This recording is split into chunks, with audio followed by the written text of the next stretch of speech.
편 121절부터 128절의 말씀입니다. 내가 정의와 공의를 행하였사오니 나를 박해하는 자들에게 나를 넘기지 마옵소서. 주의 종을 보증하사 복을 얻게 하시고 교만한 자들이 나를 박해하지 못하게 하소서. 내 눈이 주의 구원과 주의 의로운 말씀을 사모하기에 피곤하니이다. 주의 인자하신 대로 주의 종에게 행하사 내가 주의 율례들을 가르치소서. 나는 주의 종이 오니 나를 깨닫게 하사 주의 증거들을 알게 하소서. 그들이 주의 법을 폐하였사오니 지금은 여호와께서 일하실 때니이다. 그러므로 내가 주의 계명들을 곧 순금보다 더 사랑하나이다. 그러므로 내가 범사에 모든 주의 법도들을 바르게 여기고 모든 거짓 행위를 미워하나이다. 아멘. 지난 수요일 날 보고 그리고 목요일부터 장례를 치르는 과정 가운데 사실은 참 힘들고 어려운 그런 시작이었습니다. 출발이었습니다. 장례를 여러 번 경험하고 그리고 장례를 치르기도 해봤지.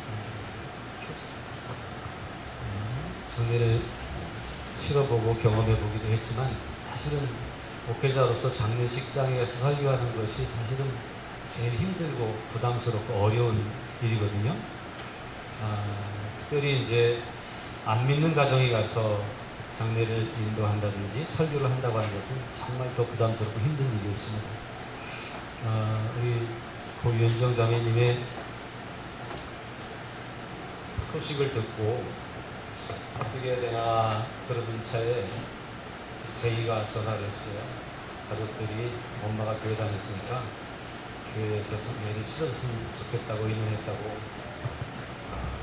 그래서 사실은 굉장히 감사하면서도 부담스럽기도 했었습니다.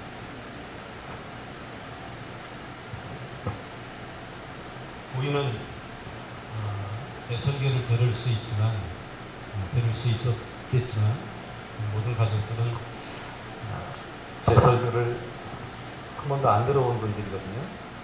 그리고 믿음이 없던 가족들 그 친구들에게 있어서는 굉장히 부담스러운 부분일 수 있어서 저도 역시 부담스럽게 시작을 했습니다. 그런데 가서 첫 시간에 가서 뵐 때부터 차분하고 또 순정적이고 겸손하고 한 그런 온화한 모습들을 보면서 저도 나름대로 부담스러웠지만 용기가 생겼고 하나님이 인도하시겠구나라고 하는 생각을 했었습니다. 그리고 이렇게 진행하는 절차 가운데 사실은 장례식에는 여러 얘기들이 많거든요. 믿음의 가정들이라 할지라도 안 믿는 친척들이 와서 막 뭐라 그럴 때도 있고 그렇거든요. 그런데 장례를 치르는 내내 하나도 잡음이 없이 정말로 이렇게 순수하게 절차가 진행되는 과정을 경험했습니다. 하루에 2번씩 가서 예배를 드리면서 예배 자리에 세 식구가 딱 앉아서 예배를 드리고 또 사실 말씀이 잘 들어왔는지 안 들어왔는지 속으로 아멘을 하셨는지 안 하셨는지 모르겠는데 그렇게 앉아있는 모습이 너무나 귀했고 아름다웠습니다. 어제 천국 환송 예배를 드리고 이제 화장장으로 가서 화장을 이제 시작한 후에 대기하는 시간에 우리 제2동의의 고모님들하고 이렇게 대화할 시간들이 있었어요. 여기 큰 고모님 제가 전에 익히 듣고 알기는 방에다 신을 모시고 그러기까지 한 분이었다고 하는 말씀을 들은 적이 있거든요. 근데 어저께 본인이 저를 불러서 말씀을 하시더라고요. 본인이 그랬었는데 지금은 이제 적어놓은 상태인데 장례식을 보면서 나도 교회 나가면 좋겠다라는 생각이 들었다는 거예요. 그래서 얼마나 감사한지 그리고 쭉 이제 이런저런 얘기를 하면서 물론 그동안에 있었던 여러 가지 애로사항들을 서로 주고받고 나누면서 제가 어느 정도 감을 잡았던 부분들이었고 그래서 서로 공감하면서 이야기를 했고 되게 좋게 여겨주셨더라고요. 성도님들이 열심히 그렇게 협조해 주시고 참여해 주시는 모습이 좋았을 것이고 제가 그 예배를 인도하지만 사실 예배 자리에 그분은 참여하지 않았거든요. 항상 저쪽에 건너편 테이블에 앉아서 계셨는데 그래도 쳐다보고 관심을 가지고 계셨던데 사실은 이 동네에서 장례식을 치를 때에 목사로서는 정말 잘해야 되겠다는 부담감이 있거든요. 왜냐하면 안 믿는 분들이 더 많기 때문에 안 믿는 분들은 어떻게 하나 보자, 잘하나 보자 이러고 쳐다보시거든요. 기대하는 마음으로 바라보면 아멘 소리가 나오고 은혜스럽지만 잘하나 보자 이렇게 쳐다보면 꼬투리 잡을 게 생각나고 그럴 건데 이번에도 그렇지 않을까 하는 생각을 사실 했었는데 감사하게도 다들 협조해 주시고 그 고모님들이 일단 우리 제2원 동의의 고모님들이 좋은 말씀들을 해주시고 꼭 다시 찾아오겠다고 모르겠어요. 이천에 사시는 그 큰 고모님이 한번 오겠다고 해서 언제 또 불쑥 우리 예배에 오실지도 모르겠습니다. 그러면서 하는 얘기가 사실은 충주 쪽에 살다가 이쪽으로 이사 오셨는데 어린 시절에 거기서 엄마가 교회를 다녔고 본인도 따라다녔다는 얘기를 하신 거예요. 다른 가족들은 모르겠습니다. 본인이 그런 말씀하시는 얘기를 하시면서 이제 그동안 쭉 잊고 살았죠. 바쁘게 살면서 또 그동안 쭉 이렇게 바쁘게 살 뿐만 아니라 세상에서 살면서 다른 신을 모셔서 정성을 쌓기도 하고 기도하기도 하고 그렇게 사셨던 분이었는데 이번에 장례식을 함께 옆에서 지켜보면서 하나님을 믿고 교회를 다니면 좋겠다. 옆에 있는 딸에게 며느리에게 너도 가자 했더니 며느리가 깜짝 놀랐어요. 우리 시어머니가 신을 모시던 분인데 그 며느리가 제 옆에 왔는데 얘기하더라고요. 그런 상황이에요. 그때 저는 이제 그런 생각을 했습니다. 저는 참 부담스럽게 시작했고 하나님께 맡겨드리고 다만 최선을 다했고 저도 순종하는 마음으로 순수하게 했지만 하나님이 일하시는구나 라는 생각을 했습니다. 그리고 그 오래전에 그러니까 뭐 그분이 60이 더 되신 것 같은데 근데 그 어린 시절 교회 다녔던 그 추억이 떠오르고 또 그 엄마가 아주 옛날에 교회 다녔던 그 가정이었다고 하는 것을 이야기할 때 하나님이 그때 선택하셨던 가정은 이렇게라도 돌아오게 하시겠구나 그런 생각을 했습니다. 우리 연정 집사님은 몸이 많이 아팠고 몸만 아픈 게 아니라 사실 그 몸의 아픔도 제가 볼 때는 마음의 아픔에서 오는 아픔이었습니다. 마음의 아픔 때문에 사실은 생활이 어려웠고 여러 가지 힘들었고 또 어떤 분들에게는 부담으로 아마 가족들에게는 짐작하건대 많은 부담으로 있었을 것입니다. 어쨌든 그 아픔 때문에 교회를 찾아왔었겠죠. 그래서 한 6년 정도 우리와 신앙생활을 하고 사실은 그 마음에 다 치유를 받지 못하고 또 육신의 치유를 다 받지 못하고 하나님의 부름을 받았습니다. 저는 그곳에서 이제 그 마음도 육신도 아픔이 없는 곳에서 편안히 쉬리라고 믿어 의심치 않습니다. 그런데 그가 안타깝게 너무나 애석하게 이른 나이에 세상을 떠나갔지만 떠나가면서 그 가정을 향한 하나님의 역사하심을 이루는 일에 소속이 되지 않았을까. 물론 어쩌면 그가 한 일이 아닐지도 모릅니다만 하나님은 그를 사용하셔서 이 가정을 움직이시고 그 가정을 새롭게 하시는 계기로 만드시지 않았을까. 그런 생각을 해봤습니다. 감사하지 않을 수 없고요. 기대가 되는 그러한 사건이었습니다. 우리가 다 함께 열심히 기도하다 보면 하나님은 하나님의 계획하신 일을 오래전에 선택하셨던 그 가정을 또 이런 사건을 통해서 돌아오게 하시고 회복되게 하시고 그러리라고 생각을 합니다. 우리 유현정 집사님의 그 마음과 육신의 질병은 사실은 가정을 병들게 하는 가족들을 병들게 하는 일들도 있었어요. 그래서 모르긴 몰라도 무너져 내리는 가슴에 어떤 아픔들이 가족들 모두에게 있을 것입니다. 그런데 하나님이 만지시면 하나씩 회복되고 치유될 줄로 저는 믿습니다. 하나님이 역사하실 줄로 기대하면서 오늘 말씀을 시작하겠습니다. 오늘 우리가 함께 읽은 본문의 말씀은 시편 119편의 말씀입니다. 계속해서 119편을 보면서 21절의 말씀 오늘 우리가 보면요, 이렇게 말씀을 하고 있습니다. 21절과 22절인데요. 내가 정의와 공의를 행하였사오니 나를 박해하는 자들에게 나를 넘기지 마옵소서. 주의 종을 보증하사 복을 얻게 하시고 교만한 자들이 나를 박해하지 못하게 하소서. 이 부분을 이렇게 읽으면서 박해라고 한 단어가 21절에도 있고 22절에도 있습니다. 그래서 이 시를 기록하고 있는 시인은 지금 박해받는 상황 가운데 있구나, 참 삶이 힘든 가운데 있구나 라고 하는 그런 생각을 하게 되어집니다. 그런데 이 박해받는 것이 우리가 뭘 잘못해서 얻어맞는 것이라면 그것은 마땅한 일이에요. 당연한 일이고 스스로 진 죄를 짊어지고 감당하는 것이기 때문에 감당해야 되는 거예요.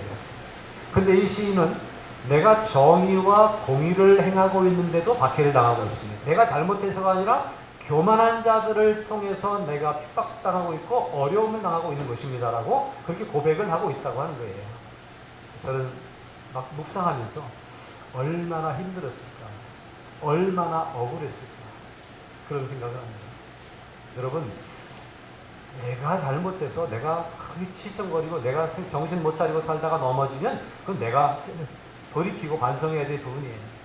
근데 나는 열심히 살아가려고 하는데 갑자기 누가 와서 나를 건드리고 갑자기 누가 와서 나를 걸어 넘어뜨리는 일이 생기게 되면 얼마나 황당한 일이에요.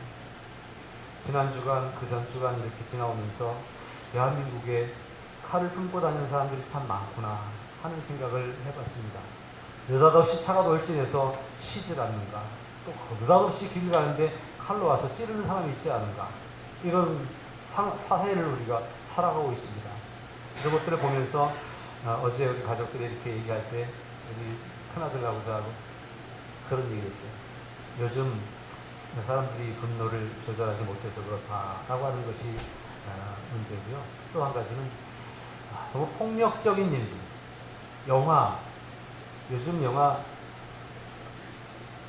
흥행하고 있는 영화가 뭐죠?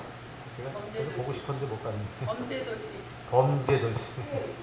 범죄도시 1, 2, 3 이러면서 잔인한 모습들이 막 드러나요. 그게 흥행이래요. 그런데 그걸 보면서 대리만족도 할 뿐만 아니라 또 어쩌면 그것을 보고 배우는 일들도 사실은 있는 거죠. 컴퓨터 속에 또 핸드폰 속에 게임 안에 들어가면 잔인하게 피를 막 터뜨리면서 사람을 죽이는 이런 잔인성들이 드러나게 되어져 있습니다. 거기에 이렇게 몰입되다 보니까 이게 사람 하나 목숨 정도는 아무렇지 않게 느껴지는 그러한 시대가 오늘의 시대입니다. 그래서 우리가 거기서 좀 빨리 벗어날 필요가 있고요. 그런 것들을 이렇게 보면서도 분별할 수 있고 그것을 지배할 수 있는 능력이 우리 가운데 있어야 되는데 그것이 믿음의 능력이고 말씀 속에서 배우는 진리가 아닌가 저는 그렇게 생각을 합니다. 어쨌거나 그런 일들을 보면서 억울하게 당하는 사람들이 많아요. 갑자기 느닷없이 당하는 일들이 많고 나는 아무 잘못 없는데 내가 속상해야 되고 내가 아파야 되고 내가 괴로워야 되고 내가 힘들어야 되는 그런 일들이 얼마나 많은지 모릅니다. 그러나 그 힘들 때 억울하니까 화나니까 나도 모르겠다 이렇게 하면 그 인생은 그냥 망가지는 거죠. 그런데 오늘 시인은 정의와 공의를 행하면서 박해를 당하는데 교만한 자들에게 애꿎은 박해를 당하는데 하나님께 의지하고 있고 하나님께 기도하고 있습니다. 하나님, 내가 박해당하는 건 너무나 힘들고 어렵습니다. 내가 지금 억울한 일을 당하고 이 누명을 쓰고 있는데 너무나 속상합니다 라고 하면서 그 분노를 폭발하는 것이 아니라 하나님께 의지하고 기도하고 있다라고 하는 사실이에요. 이것이 희망의 시작인 줄로 믿습니다. 모든 사건을 바라보면서 모든 일들을 겪으면서 그 출발을 하나님께로부터 시작한다면 거긴 희망이 있고 거긴 가능성이 있는 것입니다. 그런데 그것이 섣부른 내 마음으로 판단하고 세상적인 방법으로 그것을 대비하고 또 거기에 대해서 대처한다고 하면 오히려 나도 함께 무너지고 망가질 수 있는 계기가 될지도 모를 것입니다. 그런데 오늘 시인은 하나님께 기도하면서 시작을 합니다. 너무너무 힘들고 어려웠지만 속상하고 억울하고 분이 났지만 그러나 하나님께 기도하면서 도와달라고 의지하면서 그렇게 나아가는 모습을 볼 때에 그에겐 희망이 있었다는 것을 보게 되어집니다. 23절은 이렇게 말합니다. 내 눈이 주의 구원과 주의 의로운 말씀을 사모하기에 피곤하니이다. 너무 속상한 거예요. 너무 억울한 거예요. 너무 힘든 거예요. 박해받는 그 일이 너무나 고통스러운 거예요. 그런데 그 가운데서 이것에 대해서 원수 갚으려고 하고 이것에 대해서 되갚아 주려고 하고 막 흥분하고 그런 것이 아니라 하나님께 기도하면서 하나님의 구원을 기대하는 마음으로 하나님의 의로우신 말씀대로 내 삶에 펼쳐지고 이루어지기를 기대하는 마음으로 하나님을 찾고 있다라고 하는 것입니다. 여러분, 우리는 살면서 속상할 때가 있을 것입니다. 또 애꿎은 고난을 겪을 때도 있을 것입니다. 억울한 일을 당할 때도 없지 않아 있을 것입니다. 그러나 그럴 때마다 우리가 먼저 생각해야 되는 것은 내가 힘든 것만 생각하거나 나에게 공격을 가하는 저 사람만 생각하는 것이 아니라 이 사이에서도 함께 계시고 지켜보고 계시는 하나님이 계시다고 하는 사실을 꼭 기억할 수 있기를 바랍니다. 하나님을 생각하면서 한숨 더 쉬고 다음 대처하면 분을 폭발하는 일은 적어도 없을 것입니다. 뿐만 아니라 하나님을 찾고 하나님을 만나는 가운데에 이 모든 일 속에서 하나님의 뜻을 깨닫는 그런 기회들도 될지도 모릅니다. 그리고 우리가 억울한 일을 당하는 것 사람들이 알아주지 않아서 속상한데 하나님이 다 보고 계시고 알고 계신다고 하는 사실을 생각하면 조금 위로가 되더라고요. 저는요, 신앙생활을 쭉 해오면서 어릴 때부터 그런 생각이 들었어요. 잘하는 일에 있어서도 내가 어떤 일을 잘했을 때 누가 나를 칭찬해주면 기쁘지만 아무도 안 알아준 때도 기뻤습니다. 왜냐하면요, 하나님이 보고 계시다고 하는 생각을 하니까 너무 행복한 거예요. 하나님과 나만 알고 있는 비밀이 있는 거예요. 하나님이 내가 잘한 일, 하나님이 보고 계시고 흐뭇해 하시고 기억하셨다가 나중에 나에게 채워주실 거야 라고 하는 생각을 하니까 사람들이 몰라주는 것이 오히려 더 기쁘고 행복한 거예요. 뿌듯한 거예요. 저는 그렇게 어린 시절을 보냈고 그러다 보니까 목회자가 되었고 지금 목회를 하면서도 사실은 그렇습니다. 나타나기보다는 알려지기보다는 하나님이 알아주시는 것이 더 뿌듯함이고 행복함이라고 생각하고 있고 오늘도 한 걸음 한 걸음 그렇게 걸어가고 있습니다. 그렇잖아요. 우리가 살다 보면 사람들이 나를 몰라줘서 속상할 때가 많잖아요. 내가 이쯤 하면 좀 인정해주고 박수를 쳐주고 그러면 좋을 텐데 그런 사람들이 사실은 많거든요. 그런데 중요한 건요, 하나님은 다 보고 계시다고 하는 사실이에요. 여러분 옆에 분들에게 이렇게 한번 말씀하세요. 하나님이 다 보고 계십니다. 하나님이 다 보고 계십니다. 어떤 분은 뜨끔하실 거예요. 나 잘못한 것도 보고 계시는구나. 아무도 몰랐을 줄 알았는데. 하나님이 다 보고 계시다는 사실에 위로가 될 수 있기를 바랍니다. 너무 속상한데, 너무 억울한데, 아파서 내가 밤잠을 못 이루는데 옆에서 쿨쿨 자는 모습을 보면서 화가 나는데 하나님이 알고 계시다는 거예요. 하나님이 다 보고 계시다는 거예요. 또 하나님이 다 알고 보고 계실 뿐만 아니라 하나님의 계획이 있으시다고 하는 사실을 우리가 깨달을 때 우리에게 희망이 있습니다. 견딜 수 있습니다. 극복할 수 있습니다. 그리고 미래를 꿈꿀 수 있을 줄로 믿습니다. 오늘 시인이 바로 그렇게 그랬어요. 너무너무 억울해요. 원수들이 막 괴롭히고 있고 나는 잘하려고 잘하는데 알아주지 않을 뿐만 아니라 되레 잘하는 것 때문에 욕먹어요. 제가 그럴 때가 있었어요. 믿음으로 고백을 하고 믿음으로 사람들과 어떤 일을 추진할 때 믿음의 고백을 하고 믿음으로 얘기합니다. 그럼 뭐라 그러는지 아세요? 너 잘났다. 그 말이 맞는데 그게 되겠냐 이거예요. 그 말이 맞는데 지금 세상이 어떤 세상인데 그렇게 착한 마음 너만 착하냐? 너 잘났다 그러더라고요. 그런 소리가 많이 들었어요. 착하기 때문에 애꿎은 어려움을 당할 때도 사실은 있습니다. 목사님들 편에서도 그런 소리를 들을 때가 있었어요. 물론 그게 웃으면서 하는 얘기였겠지만 그런데요, 그만큼 힘들고 어려운 일들을 만날 때에도 주님 생각하면 주님이 알아주시면 됐지 뭐. 주님이 보고 계시는데 지금 내가 고난당하고 어려운 거 주님이 아시는데 주님이 해결책이 있으시겠지. 나에겐 방법이 없어요. 나는 어떻게 감당해야 될지 알 수가 없어요. 내가 무능함을 느낄 뿐이에요. 그런데 하나님이 보고 계시고 알고 계시다고 하는 생각을 하니까 그래도 희망이 있어요. 포기하고 싶지 않은 거예요. 그러면 이겨낼 수 있습니다. 오늘 시인은 주의 구원을 기대하고 있습니다. 주의 의로운 말씀에 관심을 가지고 하나님 말씀을 떠올리는 거예요. 주님의 말씀을 사모하는데 주님의 말씀을 얼마나 열심히 사모했는지 그로 인해서 피곤하다는 거예요. 성경을 너무 많이 봐서 눈이 아프고 피곤하다는 거예요. 하나님 말씀을 묵상하고 계속 하나님 말씀을 되뇌이는 일이 오히려 힘들었다고 하는 얘기예요. 힘들 정도로 그렇게 했다고 하는 얘기예요. 그러나 그것은 힘들었지만 행복한 고난이고 그것은 유익한 고난인 줄로 믿습니다. 이 시인은 그 다음에 뭐라고 고백하는지 아십니까? 24절에 주의 인자하신 대로 주의 종에게 행하사 내게 주의 율례들을 가르치소서. 지금 내가 당하는 고난이 과연 무엇일까?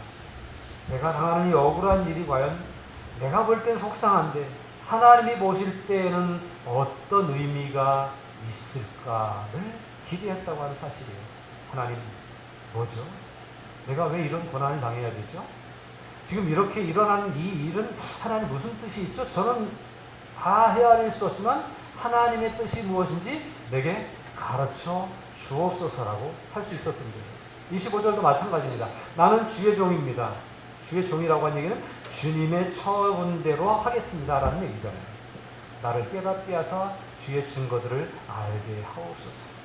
속상한데 억울한데 힘들고 고통스러운데 이 속에 주님의 뜻이 담겨져 있다면 나는 주의 종이니까 따라하겠습니다. 주님이 원하시고 주님이 이루신 일들을 깨닫고 따라갔으면 좋겠습니다. 아무것도 모르게 따라가는 것보다는 주인의 뜻을 알고 따라가는 것이 중요하잖아요. 그래서 더 깊이 말씀을 묵상합니다.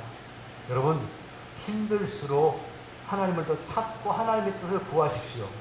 고통스러울수록 그 고통 속에 들어있는 하나님의 뜻이 무엇일까를 기대하며 말씀을 바라보고 묵상하십시오. 하나님은 나에게 왜 이런 짐을 안겨주시는가? 하나님은 나를 왜 이렇게 힘들게 하시는가를 기대하면서 생각하면서 기도하면서 그 문제를 풀어갈 수 있기를 바랍니다. 그때 하나님이 요거 잘 넘어가면 너에게 이런 것 줄 거야 라고 대답해 주실지도 모릅니다. 지금 힘들지만 조금만 더 견뎌봐. 내가 너를 도와줄 사람들을 붙여줄게. 내가 너에게 더 힘을 불어 넣어줄게 라고 말씀하시는 음성을 그 말씀 속에서 들을 수 있을 것입니다. 우리의 고난의 현실만 바라고 나는 힘들어 못 살겠어. 이대로 살다가 끝날 것 같아. 이런 절망적인 말을 하지 말고요. 이 속에 담겨있는 뜻이 무엇일지 내가 다 헤아릴 수 없는 내가 알지 못하는 의도가 무엇인지를 주님께 여쭙고 기도하면서 말씀 속에서 문제를 풀어가려고 할 때에 이 땅을 살아가면서 고난을 겪지 않는 사람이 누가 있습니까? 어려움을 겪어보지 않은 사람이 누가 있습니까? 억울해보지 않은 사람이 누가 있겠습니까? 그런데 어떤 사람은 그 억울함 때문에 분노를 표출하다가 망가진 인생을 경험합니다. 어떤 사람들 고난을 견디다 못해서 그 고난에 지쳐서 쓰러지고 많은 사람들도 있습니다. 그러나 어떤 사람들은 그 억울함을, 그 고난을 믿음으로 승화시켜서 기도하는 가운데 말씀을 붙잡고 용기를 내고 힘차게 살아보려고 하는 가운데 그 모든 것들을 걸림돌이 아니라 뒷돌이 되게 했고 그것을 딛고 뛰다 보니까 다른 사람이 한 발짝 갈 때 두 발짝 가는 하나님의 역사를 경험하게 되었다고 하는 사실이에요. 우리는 믿음 안에서 이런 것들을 경험하며 살고 있지 않습니까? 또 앞으로도 많이 그렇게 경험하며 살아야 되지 않겠습니까? 26절에 그들이 주의 법을 폐하였사오니 그들은 누구예요? 괴로움을 주는 원수들이에요. 내가 믿음대로 살려고 내가 정의와 공의를 행하려고 애쓰면서 살아갈 때 나를 비웃는 사람들이에요. 경우에 따라서는 신앙생활을 같이 하던 집사님이 엉뚱한 소리 할 때도 있어요. 내가 의지했던 권사님이 장로님이 엉뚱한 소리 할 때도 있어요. 그건 말씀이고 삶은 삶이라고 말할 때도 있어요. 정말 이 말씀이 인정받지 못한 시대로 우리가 살아가고 있지 않습니까? 교회를 인정하지 않는 사람들이 점점 늘어나고 있지 않습니까? 이런 때에 주의 법이 폐하여지는 것 같고 하나님 말씀이 막 역사하는 것 같지 않게 느껴지는 상황 가운데에서 시인은 간절히 기도합니다. 주님, 사람들이 하나님의 뜻을 알지 못합니다. 세상이 하나님의 교회를, 하나님의 백성들을 인정하지 않고 있는 시대입니다. 제가 처음 목회를 시작할 때만 해도, 지금부터 한 20년, 30년 전까지만 해도 교회가 세상에서 인정받았습니다. 교회 다닌다면 그래도 대접받았습니다. 목사라고 하면 그래도 좋은 사람이구나 생각이 되었습니다. 근데 지금은 그렇지 못한 시대를 살아가고 있습니다. 어디 가서 목사라고 하기가 두려워요. 피디수첩에 나오는 사람 같을까봐, 생각할까봐. 교회 다닌다고 한 얘기를 못하고 교회 다니는 사람 혹시 있습니까? 있을 것 같아요. 교회 다닌다 그러면 뭐 코로나 전파하는 사람이고, 세상에 못된 사람들이라고 생각하는 이들이 점점 늘어나고 있습니다. 특히 우리 다음 세대 청소년들은 더더욱 그래요. 한 반에 교회 다니는 아이 친구들이 1명, 2명 있을까 말까 하고 이런 시대를 살아가고 있습니다. 그런데요, 이런 때일수록 우리는 더 이상 할 수 없어요. 내가 말하는데 인정하지 않잖아요. 그래서 기도해야 되는데요. 여호와여, 지금은 여호와께서 일하실 때입니다 라고 간절히 기도하고 있는 거예요.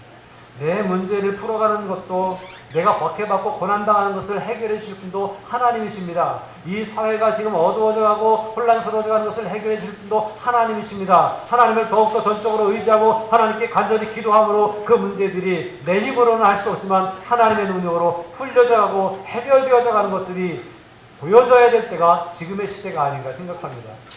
그러니까 우리가 찬송하면서 이때라 이때라, 지금 구원받을 때고 지금 주의 긍휼을 경험할 때다 라고 그렇게 말하지 않습니까? 요즘 우리가 계속해서 예레미야를 묵상하면서 하나님의 음성을 어떻게 들으십니까?